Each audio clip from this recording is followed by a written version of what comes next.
रखो कि हम ये जो एक अच्छा उपदेश लिखा हुआ है, वो अच्छा उपदेश क्या है?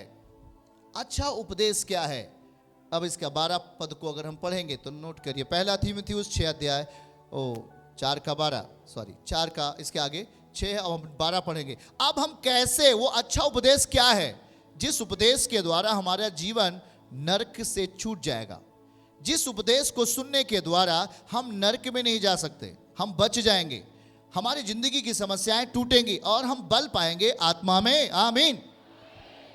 चलो, लिखा है, अब हम उस बात को पढ़ रहे हैं, वो अच्छा उपदेश क्या है। अब हम उस अच्छे उपदेश पे आ चुके हैं। याद रखना क्या लिखा है, कोई तेरी जवानी को तुच्छ ना समझने पाए, कोई तेरी जवानी को तुच्छ ना समझने पाए, पर वचन, हाथ उठा के बोलो वचन, दूसरा चाल चलन, तीसरा प्रेम, चौथा विश्वास, पांचवा पवित्रताई हमारे जीवन का आदर्श बने। याद रखो इन 5 चीजों के बारे में। ये जो चीजें आपको प्रभु सिखाने वाले हैं, ये हमारे अंदर धार्मिकता की स्थिति को लेके आएगा। हाँ प्रियो, और हम उस पवित्र आत्मा के बल को अपने अंदर और अपने संतानों में, अपने कामों में देख सकेंगे।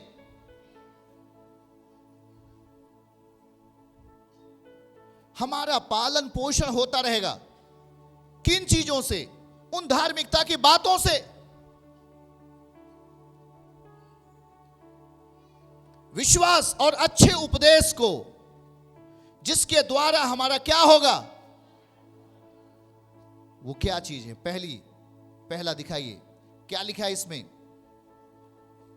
12वें पद को दिखाइए।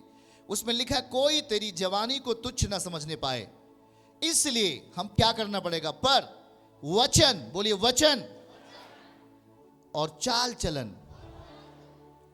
प्रेम, विश्वास, पवित्रता में विश्वासियों के लिए आदर्श बन जा। क्या बनना है हमें? कोई हमें देखे और कहे वाह, ये कितने वचन का पक्का व्यक्ति है। याद रखो मेरे प्रिय जनों, आपका पालन पोषण इन वचनों को मानने के द्वारा होगा, और यह वचन आपको एक धर्मी व्यक्ति बनाएगा। और जब आप धर्मी व्यक्ति होंगे, तब कौन सा वचन पूरा होगा? भजन 14 अध्याय 5वीं आयत, वो कहां रहता है? कोई तो बोल रहा है धर्मी लोगों के बीच में। तो आपको धर्मी बनना है कि नहीं बनना, पहले बताओ। कितने लोग धर्मी बनना चाहते हैं भाई? अगर आप धर्मी बनने की इच्छा रखते हो, तो पहले इस वचन की इच्छा रखो। अगर आपको धार्मिकता ग्रहण करना है, शक्तिशाली सांप डसेगा, असर नहीं होगा। याद रखो, तो हमें सबसे पहले किस इच्छा को अपने अंदर लाना होगा? वो ये है 12वां पद। पहला उसने लिखा है वचन। क्या चीज लिखा है? अपने जीवन को, अपनी जवानी को तुच्छ मत समझ, कोई समझने ना पाए। इसलिए हमें क्या करना होगा? हम अपने जीवन में पहले वचन को प्रथम स्थान देंगे, और जो ये वचन है हमें सिखाएगा चाल चलन, कैसे जीना चाहिए। प्रेम, विश्वास, पवित्रताई, ये एक ऐसी चीज है जो हमारी जिंदगी को धार्मिक बनाएगा, हमारे जीवन को धर्मी बनाएगा। फिर आपको कहना नहीं पड़ेगा, हे परमेश्वर क्या तू हमारे साथ में है क्या? आप इस चीज को पूरा कर रहे हो। पहले चीज में क्या लिखा हुआ है? वचन। क्या लिखा है उसमें? कौन चाहता है कि परमेश्वर हमारे बीच में निरंतर रहे? क्या आप चाहते हो कि उस पर आवाज नहीं जा रही क्या? पीछे आवाज नहीं जा रही क्या? आवाज जा रही है? कोई तो बताओ भाई।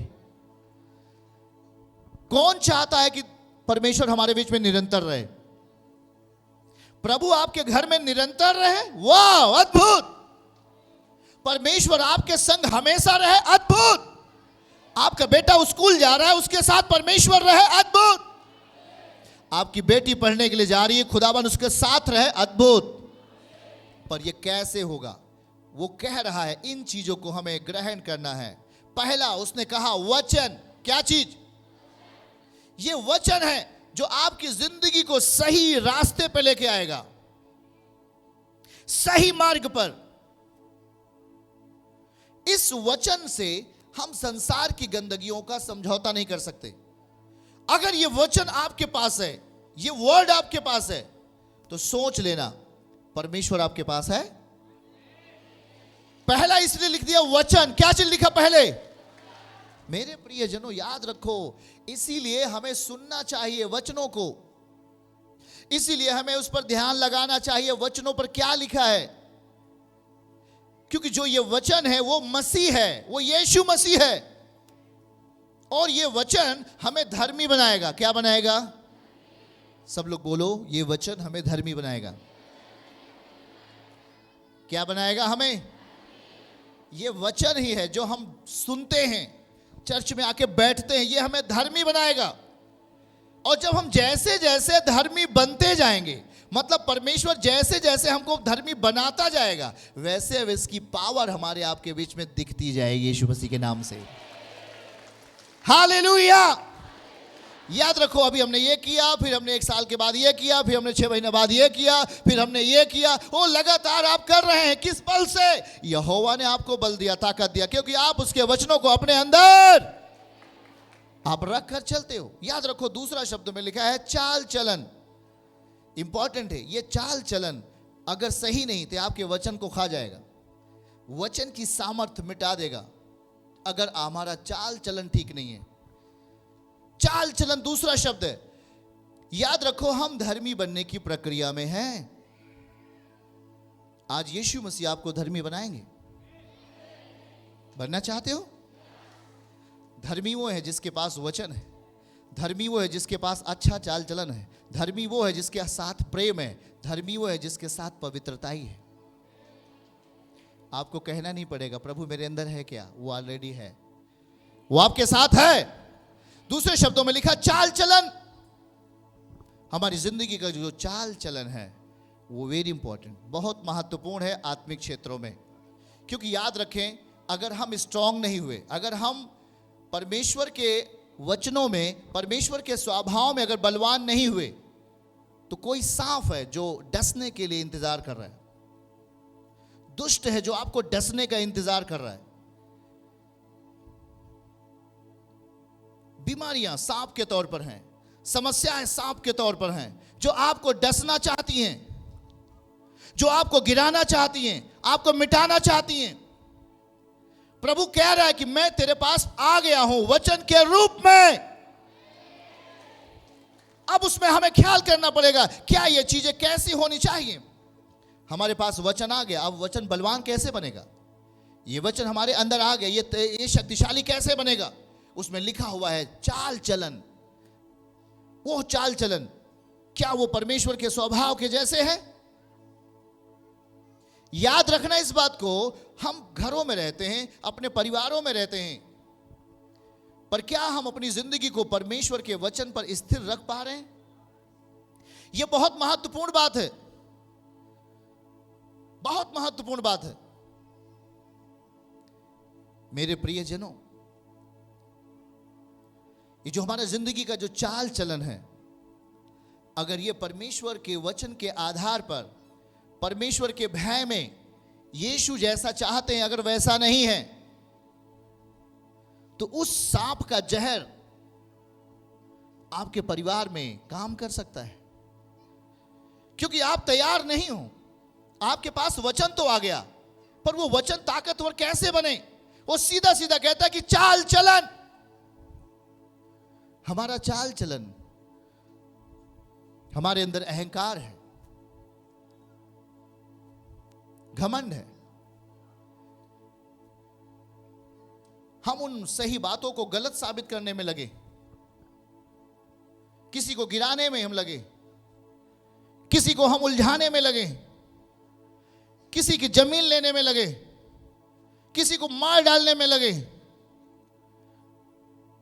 परमेश्वर का जो वचन है वो हमारे अंदर तभी चमकेगा, तभी उस सांप के जहर को खत्म करेगा, जब हमारे अंदर परमेश्वर का वचन सही दिशा में होगा। ये एक दिन में नहीं सीखा जा सकता, वो एक दिन में हम नहीं कर सकते। किसी बहन ने अभी गवाही दिया मैं नशा करती थी। और मैं अब ये देख रहा हूं कि बहुत सारे लोग अपनी गवाहियों को देने के लिए सामने आ रहे हैं। याद रखना, जितना खुलकर आप गवाही दे सकते हो दो, जितना खुलकर आप गवाही को बोल सकते हो, यहां पे आके बोलो, उतनी ही बड़ी बरकत आपके लिए खुलेगी यीशु मसीह के नाम से। शर्म को खत्म करो। डॉक्टर के पास मरीज पूछेगा क्या मरीज है, क्या आपको तकलीफ है, आप छुपाते हो क्या? सारी चीजें आप खुल के उसे बोलते हो, चाहे वो लेडीज डॉक्टर हो चाहे वो जेंट्स हो। याद रखो, उस पिता के सामने कुछ भी छुपाओ नहीं। अगर उसने आपको हील कर दिया, चंगाई दे दी, किसी ने नहीं जाना, पर बताओ यीशु ने मुझे चंगा किया। मैं इस चीज को देख रहा हूं, अभी लोगों में उत्साह बढ़ रहा है, क्योंकि कई बहनें अभी गवाहियां दी, मैं शराब पीती थी, कभी कभी मैं शराब पी लेती थी, मैं नशा करती थी।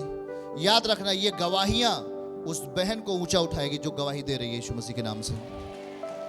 आमीन। चलो इसको बगल करते हम। देखो दूसरा शब्द क्या लिखा है, चाल चलन। वचन के बाद क्या लिखा हुआ है, चाल चलन। ये जो वचन है ये फायर बनेगा कब? जब आप अपनी जिंदगी को, चाल चलन को सही करोगे। याद रखो, अब आपका उठना और आपका बैठना सबसे महत्वपूर्ण होगा। किसी ने कहा, अरे भाई वो तो जब से प्रभु को जान गई दिखाई नहीं देती, वो बहन कहां रहती है? वो बहन भाई अपने काम को पूरा करके प्रार्थनाओं में बैठती है। हाँ, प्रार्थनाओं में बैठती है। हाँ, वो अपने कामों को पूरा करके, खाना बना करके, लोगों को खाना खिलाकर, बच्चों को स्कूल भेज करके वो बाइबल लेके बैठी हुई है। हो अद्भुत! क्योंकि याद रखो, ये हमारा जो चाल चलन है वो हमें समझ देगा। उस व्यक्ति से बात करने के लिए हमें समझ देगा ये वचन, प्रार्थना हमें समझ देगी। शायद आप कहते होंगे कि हाँ मुझे वचन पढ़ना नहीं आता, आप कहते होंगे हमें वचन समझ में नहीं आता। या शायद ये याद रखो कि आपका जो डिसीजन है, आपका जो निर्णय है, यदि आप प्रभु के साथ बैठे हुए हो, वो अपनी समझ आपको देगा। डोंट वेरी, चिंता मत करो भाई बहनों, आप ये चिंता मत करो। आपने अपने बच्चों को स्कूल भेज दिया, आप अपने पति को खाना खिलाकर ड्यूटी पे जाने दिया,